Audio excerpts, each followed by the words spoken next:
This is The Baseline, discussing the hot button topics of the NBA. Welcome, everybody. You're tuned to The Baseline. Lee Warrenshaw discussing the hot button topics of the NBA, and it is a wrap. NBA trade deadline is done. The store is officially closed. Anybody who is making moves, shaking and baking and things of that nature probably have to move their attention to the quote-unquote our favorite time of the year, Sean Paul's favorite time of the year, the reggae dance hall time of the year, the buyout, right? The buyout. Anyway, listen, we got a great show on tap, and obviously the focus and attention is in regards to the massive moves that have taken place within the last 48 hours. And who none better to help break it down than my man, 50 grand, www.shawsports.net, Big Kahuna PNC, my brother from another mother, Mr. Shaw, who obviously has been keeping a eagle eye view on everything that's been happening with regards to the trade deadline. What's good, man? How shook up are you by all of these moves that have happened? The NBA doesn't fail to bring in the drama yet again. You know it, man. 20 plus trades, I think, total. I think I saw a tweet from Keith Smith saying 28 of the 30 teams made a move in some way or order during this trade season. Only Miami and Cleveland. Cleveland and somebody else. Cleveland, Charlotte, it was? No, not Charlotte. Cleveland and Chicago. I'm getting all myself confused. The only teams that did not do anything at all. Which is interesting to say the very least. 28 teams. Well, I mean, damn, that everybody, you know what I'm saying, is on that change close tip. So, there may not have been enough players left on the roster to move around. You know what I'm saying? They probably just. And a couple, and it's weird even for a couple of 3-team trades to kind of take place, though, because this can get really complicated and moving salaries. So I think it was active. It reached almost, I forget what year it was, but it's very famous on NBA Twitter. The good Lord tweet from Woj when he was even overwhelmed. We didn't quite get there today, but I think we were very close. There was a lot of oh my gods, right? Yeah. Especially from the players. Shout out to Mikal Bridges. He had everybody in church at 2:00 in the morning, and we're obviously going to get into that particular trade, which obviously shook up the NBA world. Albeit that. I don't know if I'm just necessarily surprised by it, Shaw. I think that we already saw the writing on the wall that this was what it was going to come down to. But to the point of guys like Mikal Bridges, who probably didn't see his final days playing as a Phoenix Sun, basically come down to a, middle of the night tweet, Woj bomb, that's he's being notified that, pack your bags, baby. You moving to the planet. And even if it's supposed to be quote unquote a temporary stay, so to speak, the whole idea is that obviously the Phoenix Suns, they're shooting their shot, right? Like they smell blood in the water. This is a wide open race to the NBA finals, and they believe that this is the move that's going to catapult them. So we're going to get into that. Obviously, the move that was made, bringing Kevin Durant out to Phoenix. We're going to get into some other trades that have taken place. We're going to take a unique twist on this. My man Shaw obviously got the wheels turning, devious mind moving. We're going to look at this and say, are these moves actual moves that have catapulted teams into a space of being contenders? Or are they just like, just moving the needle? You know what that's like. When you got that fraudulent DJ, he puts DJ next to his name at the party, but he don't really be spinning. So some of these moves, we kind of feel like they're a little suspect. They may move the needle, but they ain't playing that prom song that at the end of the night that's got you in your fields for the next 20 years. That's not what we seeing happening right here. We're going to get into all of this and a whole lot more. So we appreciate y'all hopping on board with us this week. Be sure to get at us at be sure to get at my man Shaw at Shaw Sports NBA. Get at me at Game Face Lee. The show's Twitter handle at NBA Baseline, available on all the major platforms. You know where to find us. Just head to www.thebaselinenba.com to catch this episode and all of our episodes that we have been blessing you guys for so many years. As always, you know that if you roll with the 19 Media Group, 19 Media Group runs the content street. So be sure to go to www.19mediagroup.com so you can catch us and the plethora of great content that's been thrown out in the ethos by the 19 Media Group family. Great shows, great content. Hop on board. Shaw, let's not waste any time with it. Let's get right into it. Let's talk about the trades. The first thing that I do want to get your perspective from is when you're addressing things that you say are moves that are considered contender moves that are, you know what I'm saying? This automatically puts you in the conversation of we expect them to be participating as either one of the final four teams, you know, between the respective conferences, or essentially being one of the two teams standing to get to the to play for the NBA finals. I'm just curious from you that like what is considered a contending move? So how I did it, and again, I understand the normal vernacular of what a contender means. They're a contender for the NBA championship. I think for this, maybe a little bit of misnomer, but the biggest move you can make relative to your current position. Hmm. That's why what the Lakers did is in there. I don't necessarily know that they are championship contenders now, but from their relative position, their activity puts them in a much, much better position to be successful now. And not just because they did a flurry of activity. There's a lot of questions that are going to come along with that. But I think for Phoenix, it is a true contending move to put them in the space of an NBA championship, and also relative to their position, because we were just talking a few weeks ago, are the Suns done? And I was even researching, so some insider tips here for our listeners. I was even researching, hey, we want to bring somebody on to talk about the Suns to answer that question very intently. And what's life like in that locker room? Because it was getting a little bit strange with Ayton and Booker and Chris Paul and, Monty and all of that stuff. But now, Matoshiba comes over here, buys the team, says, hey, first day on the job, let's get it popping. So to me, that's where I land from the contending side relative to the team's previous position to where they are now. They were the biggest movers and shakers. Yeah. So if you break down the move for the Phoenix Suns getting Kevin Durant, I'm just curious from your perspective, Shaw, how much now do you buy into the dangerous version of the Phoenix Suns, right? Like I listen, we've said this before. If you put Kevin Durant on your roster, you've marketably have improved your team. Right. Can't nobody put the ball in the basket better than Kevin Durant. I think what has always been the thing that makes me think differently about the move that the Suns are making in doing this type of deal is they're basically saying almost to hell with the defense, right? But wasn't the defense their calling card to get them to the NBA finals? And I'm not saying that Kevin Durant compromises that, but when you throw in a deal, moving your best two-way player in Mikal Bridges, a guy like Jae Crowder, who obviously was unenamored with, the way that the Phoenix Suns were doing their thing. Cameron Johnson, a good versatile wing-based player, right?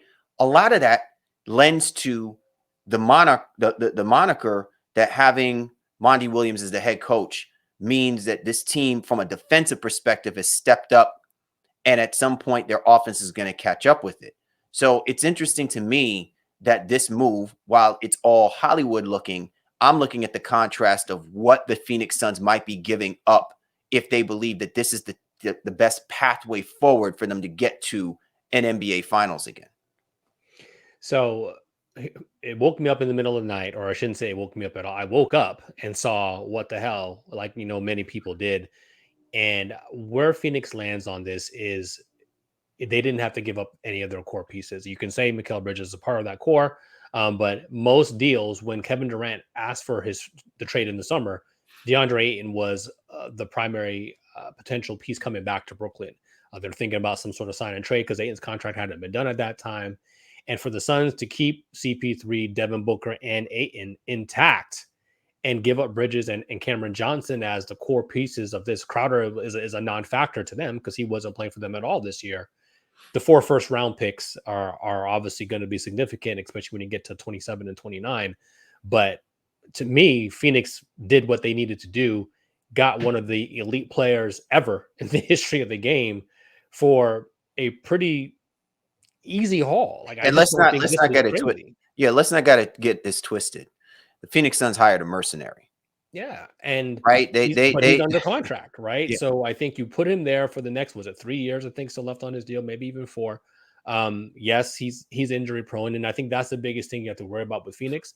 CP3, Chris Paul, Devin Booker, and Kevin Durant are all But you can put Devin Booker in that conversation as well too. You know, I find it amazing that, again, look, let's put it like this. Phoenix Suns can do bad all by themselves, right? Like, they have a 3-year window to give enough opportunity and time to see if whether or not this can work. And there's really not a whole lot of fuss that Kevin Durant can really put on this, simply because of the fact that he's under this contract. What I will find interesting is how dogged Chris Paul will be, because his window don't have no 3 and beyond. Yeah, I'd give them 2 years on that. And I think even to go back to your earlier point in terms of, the defense in general, here's where this lands. They are now an elite level team in the Western Conference and the NBA period. Teams like this typically are primed for the buyout market. Those veteran guys are like, oh, here's my chance to win a chip. Sure, I'll latch on here and sign for the veterans minimum and do X, Y, or Z. So I think they're going to be looking at some of those defensive type guys and, whatever, and guys who can, give you even a little bit of offense. They also added Darius Baisley in a separate trade as well, too, sending Dario Saric out. Because Saric, while offensively wasn't going to give them anything defensively, but Baisley can come in and it can be an athletic type guy for them. Wasn't really doing anything in OKC, but they're going to have a heavy hand, I think, in the buyout market, and that'll allow them to fill out the rest of this roster with some of those specialists that you love. I think we all love and know when it comes to defense and those types of things that the Phoenix Suns traded out when they gave up Bridges, Crowder, and Johnson. Well, and I think the bigger thing here too, Shaw, and I've spoken about this because I felt like this was one of the inside ways that a team like the Memphis Grizzlies can catapult themselves to possibly playing in the Western Conference Finals. You need a team with a level of athleticism. And while there is a lethal air about the Phoenix Suns now, there's also a level of desperation. And it'll be interesting when we talk about playoffs and how teams are going to be matched up. Who will the Phoenix Suns run into first, right? That is going to challenge the type of matchup that we're saying this is what it's probably going to look like for them to get through. If they wind up going against a tough out, it'll be interesting to see how quickly the pressure builds and who they're going to lean upon to carry them through that finish line, so to speak. So now it's incumbent upon Monty Williams figuring out how to get this Phoenix Suns team up high enough that they don't have to be running into some issues in the first round, because they don't want a repeat of what's happened to them this past season, right? This team on paper looks like the team that should move themselves to be one of the finalists for the Western Conference. But at the same time, the matchups could very well do them in and have us re-questioning all of this was meaning what when we talk about the Phoenix Suns. You know what I'm saying? All play, but no heart. And guess what? You have another player out there who in that conversation can be thrown into that with a Kevin Durant, because it seems like the only places he's going to gravitate himself to are places that he sees as sure winners, not places where he alone can be the one reason why that team is going to be good enough to get there. If he doesn't get them there, we're going to throw him right in with everything that's been going on with him over the last 4 years, because he could have been fine staying in Golden State winning chips, rather than thinking that he can go out there and do it on his own the way that he wants to do it, and recognize that some of those players aren't playing on the same level that he's thinking. Yeah, and I think where Phoenix lands on this is, again, it's all an acceptable risk, and Durant is who Durant is. Booker is one of, if not the best shooting guard in the NBA, and they feel like offensively they're going to be right there with whatever window Chris Paul, whatever tread is on that tires, has left. To me, again, the steal of this is not having to trade Ayton at all. And I think when they come down to their playoff matchups, if you get an engaged Ayton that was very much prevalent in that run to the finals 2 years ago, that's what makes his team, very dangerous, because he was defending even. And I know that's been a kind of a knock on him throughout his career, but he's made incremental improvements there. But he was defending because he was also involved in the offense. And that's the biggest thing that I'm just maybe a little bit concerned about, is obviously Durant is, the offense orbits around what he does, and alongside what Booker does. Ayton's touches are probably going to have to be limited now, but can he be ready? And can he lock in defensively to give them everything that they need? But again, you make this move 100 times out of 100. And I think from the Brooklyn Nets side, we can talk about the impact for them later on. But it really kind of is a sad situation that they traded both their star players within 4 or 5 days of each other. Absolutely. We will save our perspective for the Brooklyn Nets, because clearly we're not talking about them in anything that they're saying as far as moves that are contending. Maybe there's a level of sustainability and hopefully a rebuild. Like I said, I have a different perspective that I think, should be focused upon when we're talking about the Brooklyn Nets, because I don't think that people should be down on them as much as I think a lot of people are. It is kind of funny how you hear New York Knicks fans coming out the woodwork. Yeah. Right. You know what I'm saying? Just basically just crapping all. Yeah, I saw somebody call the Brooklyn the gentrification team. You know what I mean? Like that. Listen, I'm just trying to tell Knicks fans, man, that don't be throwing no stones in glass houses right around.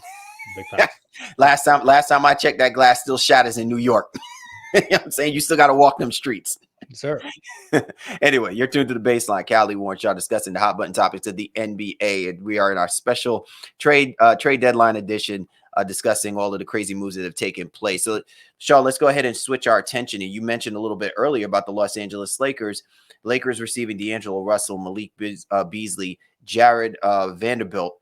And when we look at this team, I think to what you were talking about before, we're not saying that the Los Angeles Lakers instantly are catapulting themselves in the same way that maybe a lot of people and maybe even ourselves are realistic about seeing where the Phoenix Suns should probably be, which is among one of the last teams standing in the Western Conference. But when you look at the Lakers seem to the moves made seems to give a feel and a look that is a better representation of LeBron James' best chances with that team constructed to make any significant or primal run for the Western Conference, playoff picture. And so if nothing else, they're in position where they're going to be, participating in the playoffs. But at the same time as well, too, this team looks like the way that they can kind of show versatility, the way that Ham can utilize the roster. This is a better looking team, I think, by what other people's, depiction of what the Lakers were at the beginning of the season. For sure. Lakers fans are dancing on the timeline. They are ecstatic, issuing Rob Pelinka apology forms and the whole nine, because clearly he knew something maybe that others didn't. I have a lot to say about this Lakers team, and ordinarily, I don't want to, because I, obviously Celtics fan, so I'm not trying to come off in a biased way. But let me get out with the negative first and foremost. Whatever you think about Russell Westbrook, I still feel there's a lot of vitriol and maybe blame laid at his feet that is very much undeserving. I'm sure he was not the best version of himself at times. It didn't help that situation there. But to see some of the stuff that's come out, post it, and he's a vampire, and the toxicity has been removed from the locker room, and he ruined LeBron James' historic night, and all of those things. Again, I'm not there. A lot of that is probably true, but I think a lot of stuff too is just the pairing was ill to begin with, and to have the captain of the team, LeBron, openly campaigning for you to be traded, I don't know how any player would feel about that. He openly was campaigning for Kyrie Irving to get to the Lakers, however you want to say it. So to me, that's not something that's a guy who feels like I've earned up enough capital. Sure. You know what I'm saying? I can be long in the tooth and say things, but but at the same time, Shaw, I feel it like, you know what? This is where you can always make those parallels with the other greats of the game. Let's not get it twisted. Michael Jordan did the same thing, right? The only difference is that there weren't as many media outlets and no one ever questioned him. I think if LeBron James doing what he did, adding another, notch to the milestones of achievements that has catapulted him obviously into the Mount Rushmore of the greats, anything he says now is godlike, is untouchable. Sure. Even though at the very basic level, we feel like, damn, if that's not foul enough, right? Or damn, you're going to do your brother like that? This is the guy that you wanted coming here. You know what I'm saying? So I find it ironic. And again, we're getting away from this, the point about how this is relevant to the trade. If we don't think that LeBron James has his finger on the pulse of these moves that Pelinka had to make, right? We'd be sorely mistaken in thinking that at some point Russell Westbrook was still going to be a Los Angeles Laker by the time that this trade deadline ceased, right? Yeah. Finished. That it had to happen. So whether it was going to be getting LeBron what he wanted or just getting whatever is out there, Pelinka knew the only way that he's going to keep his job is something had to be done with regards to moving Russell Westbrook. Yeah. So you're right. We can talk about that maybe another time. So when it comes down to the Lakers, they're much better. D'Angelo Russell, Malik Beasley, Jared Vanderbilt, very competent players to add to their lineup. They also get Mo Bamba for basically Patrick Beverly, a second-round pick, and another deal with the Orlando Magic. I thought that was probably another masterstroke of a deal. They offload Thomas Bryant. Shout out to Patrick Beverly, the master of the tweet. Yeah, maybe save those tweets until the trade deadline is done. Oh my goodness, oh Lord! And they also get off of Thomas Bryant and send him to Denver for Devon Reed and some picks. So I got to tell you, more or less. I got to tell you, I hope the Nuggets play the Lakers in the first round. I want to see Tom. I want to see Malone give Thomas Bryant some minutes. It's just Thomas Bryant's a wild dude, but that's another story in itself. Sometimes it can play. Sometimes it can play to their favor. 5 new players into the roster. So talent wise, and I think we all get caught up in this all the time. It's like look what they did. So I acknowledge the move is better. The roster seems to fit better on paper, especially when you think about Rui Hachimura being added to it a little while ago as well too. Collectively 6 new players. Now Darvin Ham has to figure this out, figure out what these rotations are going to be. The orbit that is LeBron James and Anthony Davis, in these last 30-ish 32 games, if you will, and then hopefully get into the playoffs. It's a lot. It is a lot. But the Lakers are better than where they end or where they started the week, if you will, be coming into the trade deadline. I just think I got to see how it all plays out. But Russell and Beasley obviously give them some competency that they can instill into starting lineup. Vanderbilt will be a nice player coming off the bench, can play some 4, can play some 5 for them as well. And then even getting Mo Bamba, who can also stretch the floor in the same way Thomas Bryant did at times. Whatever that looks like, they have more depth kind of throughout this roster. And I think it could potentially work to at least get them into the playoffs, and we'll see where things land after that. So this will probably be a conversation of things that we would love to see the NBA do a whole lot better on. But I just think that the trade deadline is just, it is crazy to me that we get to this point now with all of these moves that are being made. And the sample size of all of this stuff that's going to work out is within 30 something games. Like that's just crazy to me. I think the trade deadline needs to be moved relative to the amount of time that needs to be allocated when you have these kind of deals being made to give those rosters, those teams, the ample amount of time given. Now, people may like, it's not relative to. I think it is relative because this is what happens when you rush. Like these guys are taking risks. I know everybody's taking risks, but when we see these type of moves being made, and these are contending moves, do we think that 30 games is enough games to be able to properly assess? Hold on. Let me challenge you. That's the deadline. That's not when the trade season opened. The trade season didn't open this week. People could have been making trades from I understand. You know what I mean? So it's just in teams' inherent nature to kind of wait up to the last minute. And now that's your decision that, okay, well, now I've made this move that significantly changes the face of my team. And now I have to figure out in this last 30 games. But the trade books have been open since day one. The trade books have been open. But when do certain people officially can December be officially 15th moved? And January 15th. Right. So all of these are moving targets. And I'm just saying that, to me, I think the NBA needs to make sure that while those are, listen, this is what creates all the fodder for our conversation. And again, I don't want to get away from, because we still got a bunch of other trades to kind of get into. But all I'm just saying is that deadline that is being the cutoff point cannot afford itself to be where we're already on the opposite end of that many games being played. I think that it takes itself away from that. When you do get these blockbuster deals, not enough time is going to be given. It's unfair to the coaches. It's unfair sometimes even to the players themselves, because you're talking about replacing not just some role players. You're talking about replacing starting lineups, essentially. So to me, that's all that I'm saying. I'm not saying that where you're coming from is wrong or anything like that. I just, I think that the NBA may have let me back it up even one more though. So just to that specific point, they moved the trade deadline up already to be not coincide, because it used to be like right after All-Star. Star players or guys like that too didn't want to go to All-Star, which was supposed to be a joyous time, to be pestered by reporters and, hey, what do you think is going to happen? It added to, some stress to what was supposed to be a joyful time. So they actually moved it on the front end. And then we also remember that with now All-Star, you more or less get almost a full week off as well. So for the acquiring teams, it allows those players to at least get some practice time, which all coaches are saying they never have enough of during the season to be able to practice and try to instill some things. So moving it up this way in some ways does help, because, hey, after All-Star, they'll have a couple extra days to get some practices in with their proverbial new teams, and that should help to bring some continuity in play. But in general, I understand the premise of what you're saying, but I think, again, there's arguments on both sides. Yeah. Moving targets. All right, Shaw. So with that being said, Russell Westbrook now goes to the Utah Jazz. The Utah Jazz also, in the moves that they were making, get Juan Toscano-Anderson, Damian Jones, some draft picks. We won't get into the draft picks.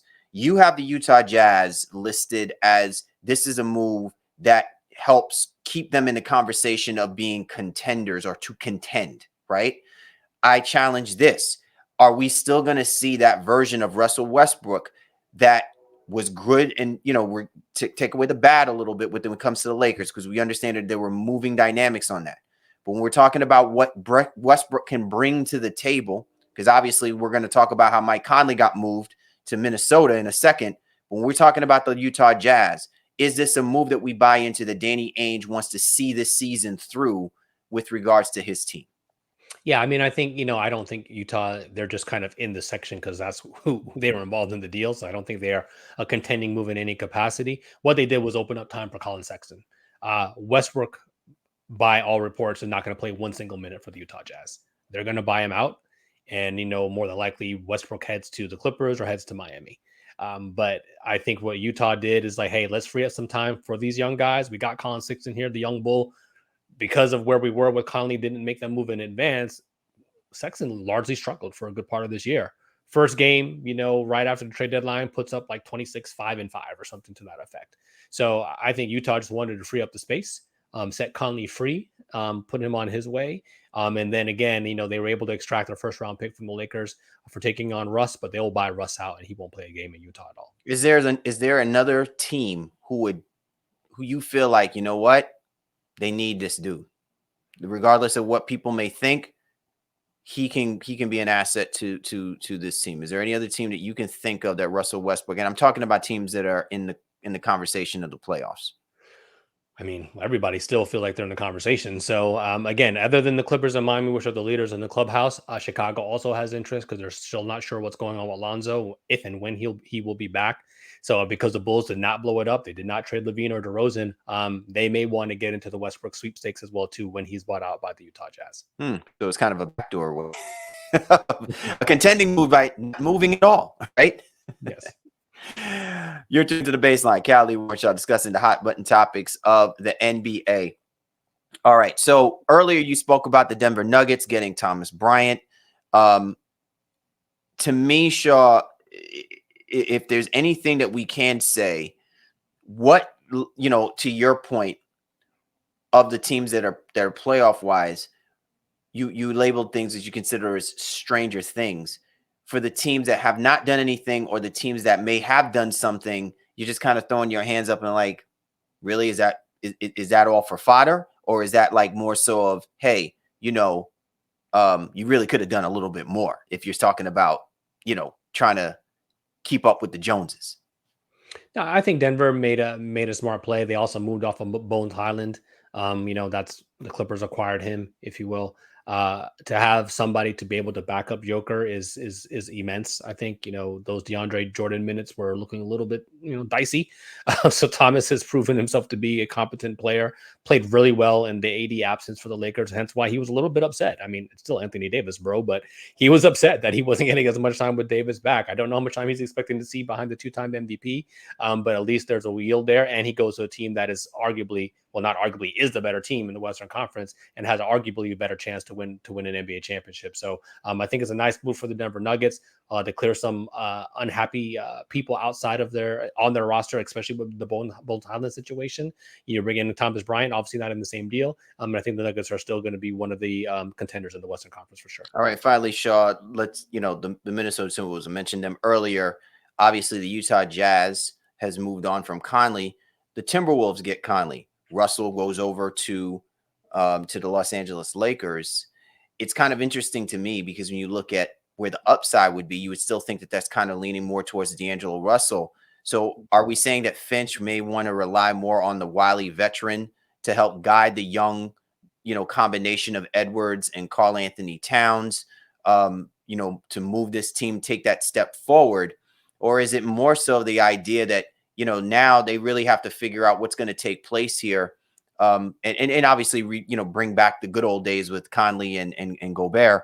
But what I'm saying is that, like, when you look at this team in its totality, how much of it are you buying into the idea that what they did is elevate themselves or show that they still want to be a part of the quote unquote arms race in the West? Yeah, I mean, I think it's about trying to live in the moment now in the Western Conference and then getting off some money. They probably did not want to pay D'Angelo Russell long term, despite his friendship with Karl Anthony Towns. I think that was a nice story a couple of years ago, but it hasn't really proven to bear any real fruit. And I think what you said kind of almost in passing there, Conley kind of unlocks Gobert a little bit more. So because he's not so shoot first, like D'Angelo, obviously he's acquiesced some, so let me not take anything away from D'Angelo Russell.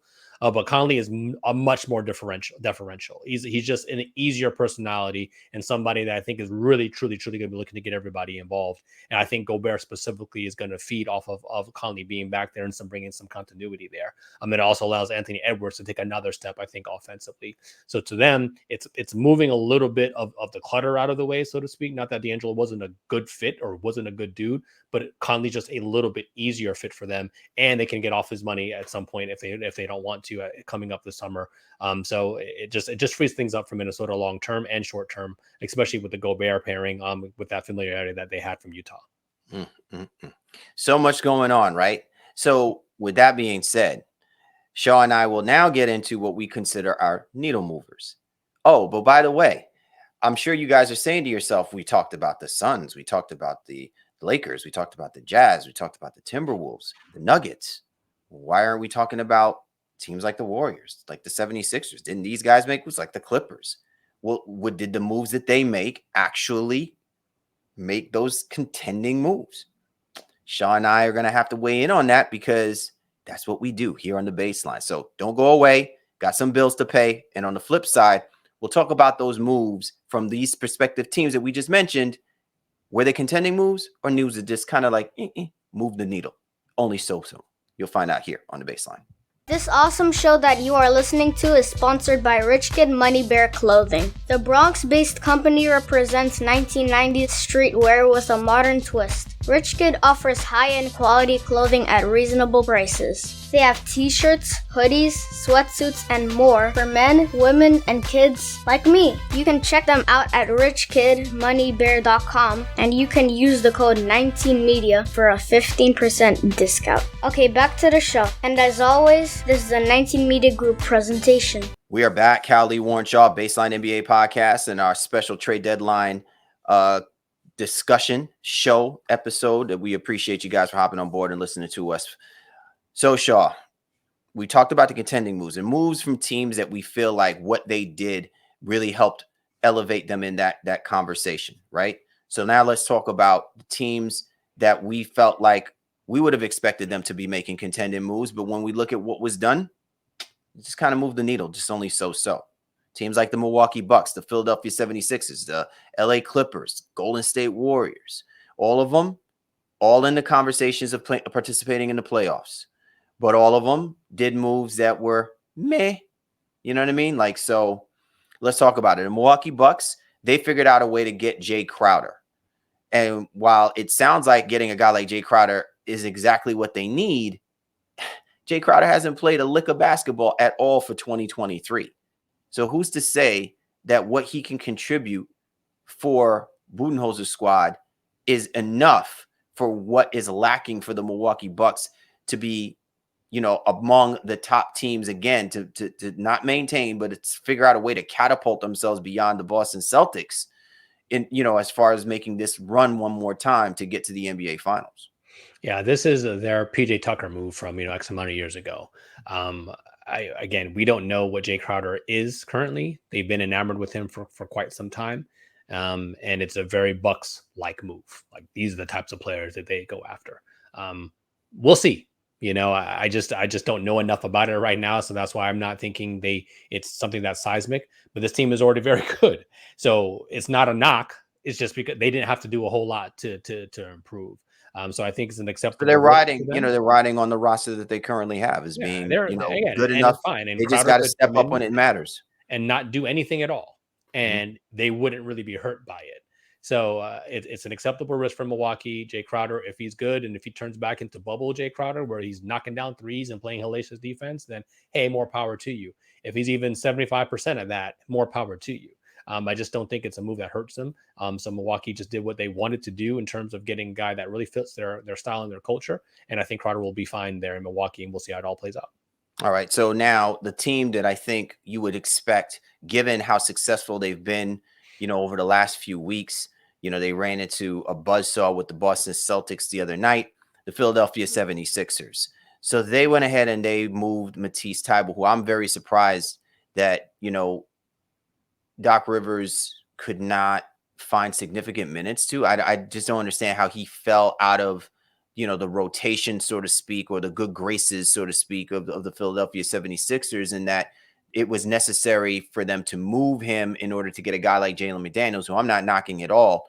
Great player, versatile player. But it's interesting to me that this is what the Philadelphia 76ers feel like was best equipped for them to make the kind of move made that they think is going to help them, continue to ascend, as they make their run in the Eastern Conference. Well, they got to the point where they didn't think Thybulle would be able to play during the playoffs.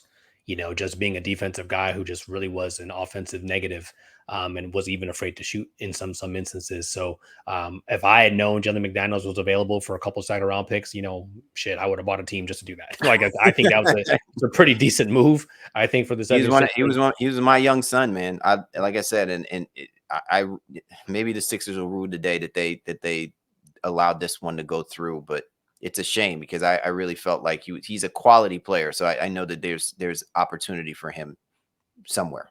Yeah, I mean, he goes to Portland and we'll see how it works. But McDaniels is a guy who can space the floor, has been pretty confident in shooting the three ball, pretty decent, versatile guy, plays the four, can maybe play some small ball five if you need him to as well.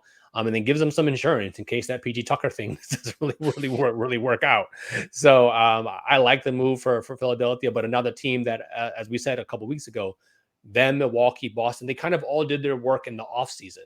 So they were only going to do like these kind of like needle moving things too. Like, they weren't going to do anything seismic. So I like this move for Philadelphia even more than I do the Jae Crowder move to Milwaukee.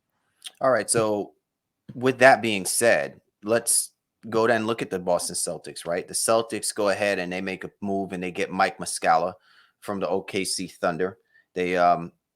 They send Justin Jackson and some second round picks. The big theme for this trade deadline was second round picks. I mean, if you had second round picks, boy, it was just like he was handing them out like it was candy, right? Like, everybody's about them second round picks. I don't know what the worth is on the market, but for the Celtics, do you like Muscala coming on board and helping out this team?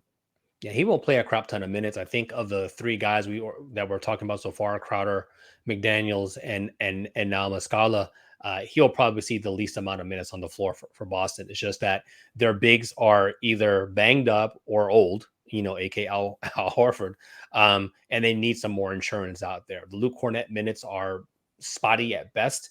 So Muscala gives them a space threat at the 5 position. Definitely shooting, 37% from the 3-point line. And Boston loves to shoot the 3, and they like guys, especially Marcus Smart when he's healthy, somebody who they can drive and kick out to and not clog up the lane for him or Jaylen Brown on their drive. So it's a nice move for Boston, but he really is more of an insurance piece. They still have a roster spot that I think that's where they're going to look to the buyout market. It said that Brad Stevens did not want to break up this roster terribly. just because he kind of liked the depth that's kind of currently in place to do anything super significant. So they'll look to the buyout market and see what comes available to them. But Muscala, it's again, that's probably the least significant of the moves that we discussed so far. So how about the New York Knicks, Shaw?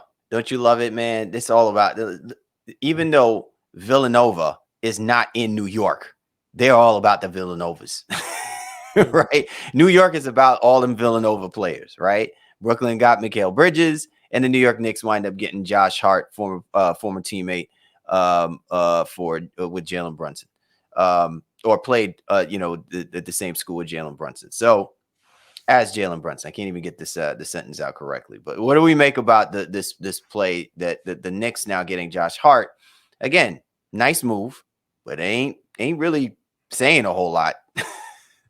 Well, I mean, Hart is somebody again who Brunson, they have that kinship. So how does that translate now into the NBA? I think Hart's by and large is one of, if not the best rebounding guard in the league. Obviously Russ is into that conversation as well too, but Hart just kind of does it, with, less theatrics, I guess.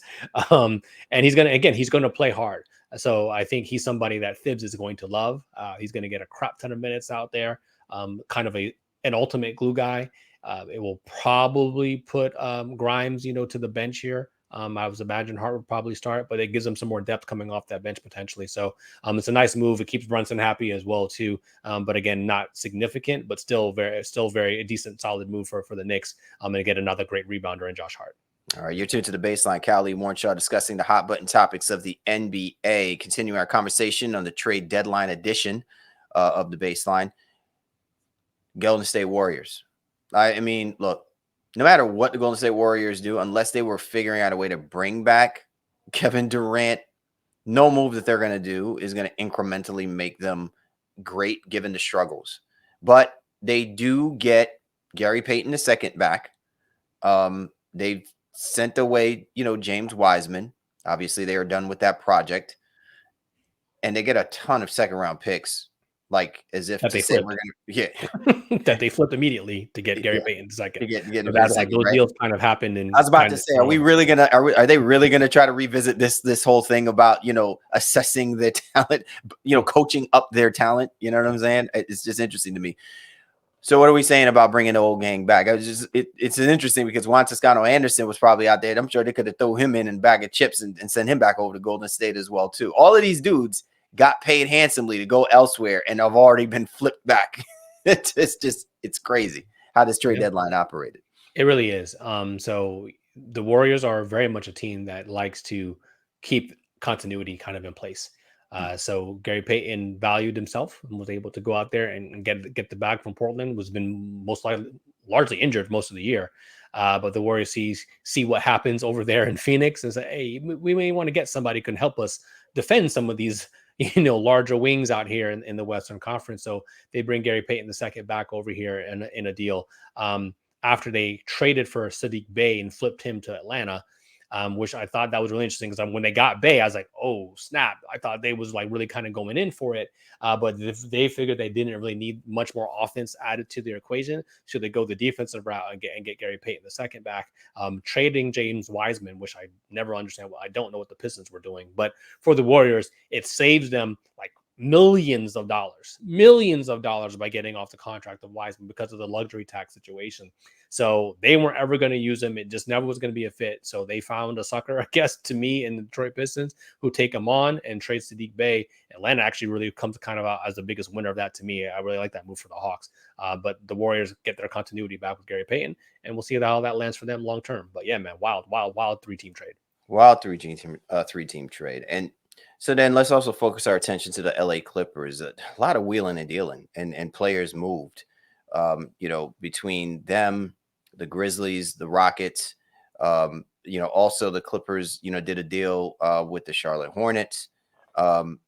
They got a whole bunch of players there now. They got Bones Highland. They've got Eric Gordon. Welcome back. Right. And they also have Mason Plumlee. And I guess more than anything else, like I guess you see the writing on the wall with Tyronn Lue. He wants a team that really he feels like he could work with that's going to step up and really going to contend. And it's interesting how some of these pieces got moved around to the way that the Clippers are constructed. You don't have this though, as incremental moves being made that's going to make us say, the LA Clippers are any better than what we assessed them to that they needed to be if they were going to be serious contenders, for this version of the 2022-23 season. Yeah, I'm not sure. I'm just not. I think the Clippers strike as a team that's pretty deep. Obviously, we just had Law Murray on the show, last week, and he gave us some great insight into the thinking of Ty Lue and how they kind of do things. But this isn't the move. I thought if they were going to do anything, they were just kind of get a point guard, and to figure it out. And they still very well may do that. And Westbrook could be on the way to kind of complete this. But coming off Kennard, who's a very good shooter, and adding an older Eric Gordon, I just would have kept Kennard. For me, that's just what I would have done. Right. But I can see Plumlee bringing him in to back up Zubac. Plumlee's had the best season he's ever had in Charlotte, and Charlotte's honestly one of their worst seasons. But Plumlee's been really good, so that move is pretty good for them, I think. And he's also a guy who can help pass the ball even in that front court position. To me, it's an incomplete until they figure out the point guard situation and what they're going to do in the buyout market.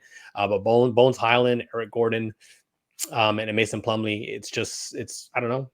I'm not excited by it, so I got to see how it plays on the floor. It doesn't. What I'm saying. Give you the It feels.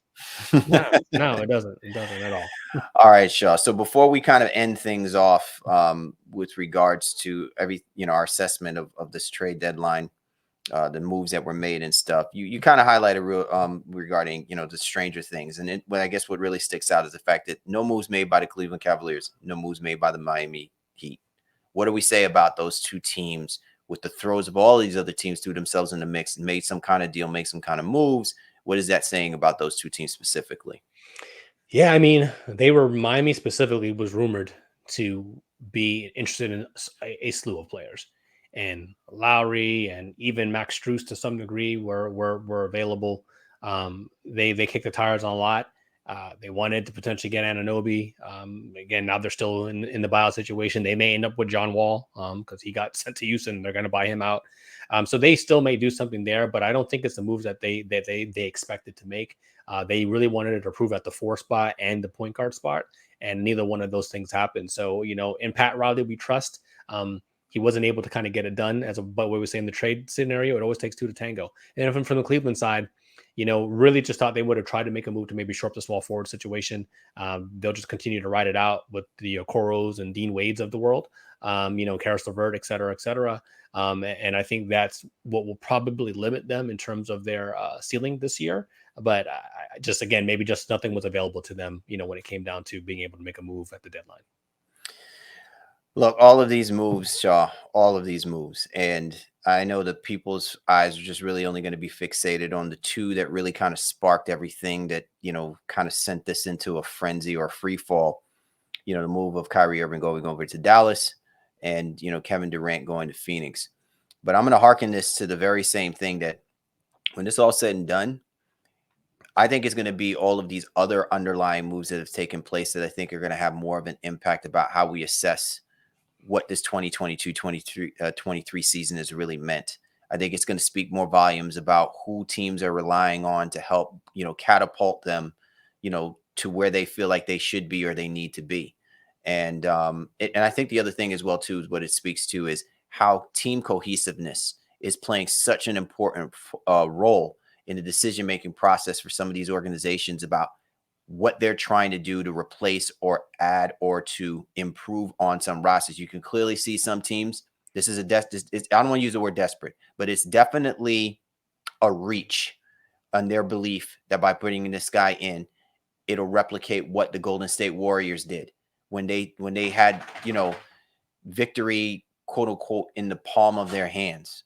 And that suddenly just became a very, palatable thing to deal with, that they could have been a 2-time champion and in one fell swoop recognized that they were out of sync with everything that's going on in the NBA, and therefore it put them in that position to say, we're going to go after the best of the best. That's what it feels like. And it'll be interesting to see what these next few years are going to look like with the rosters and how they're shaped and how they look like and how teams get along and, whether or not they'll make it work. This is there's a crossroads now from what has taken place. Yeah, I mean, and we said it coming in a couple weeks ago. A lot of teams suffering from, having an identity crisis. Who are they really? Toronto being buyers was a little bit of surprise. Chicago standing pat. They kicked the tires maybe on a Zach LaVine trade to the Knicks, which ultimately didn't come to fruition. But they felt like, well, crap, with Kevin Durant and Kyrie both leaving the conference, why not us? So that goes to show you nobody is afraid of the Celtics. And maybe they're still not afraid of the Bucks. So a lot of Eastern Conference teams just kind of like, you know what, we'll stay in this thing and see what we can get in and make things happen. But you're right, long term, a lot can still be had. A lot to be had or be determined, I think, as the draft comes up and the free agency this summer. But a lot of basketball to be played before that time. Absolutely. Well, for you and yours, we are definitely interested to get your take on everything that we've discussed. So please be sure to get at us at NBA Baseline. And once again, we appreciate you guys hopping on board with us. My man Shaw continuing to read through the tea leaves and lacing some great stuff on the tweet in the Twitter space at the same time as well, too, man. This is, again, just makes for interesting watching for this next part of the NBA season once we get past the NBA All-Star Weekend. For the Baseline, Kyle Lee, Warren Shaw, we appreciate you guys. Thanks for hopping on board with us for the 2023 NBA Trade Deadline episode. We'll catch up with you next time.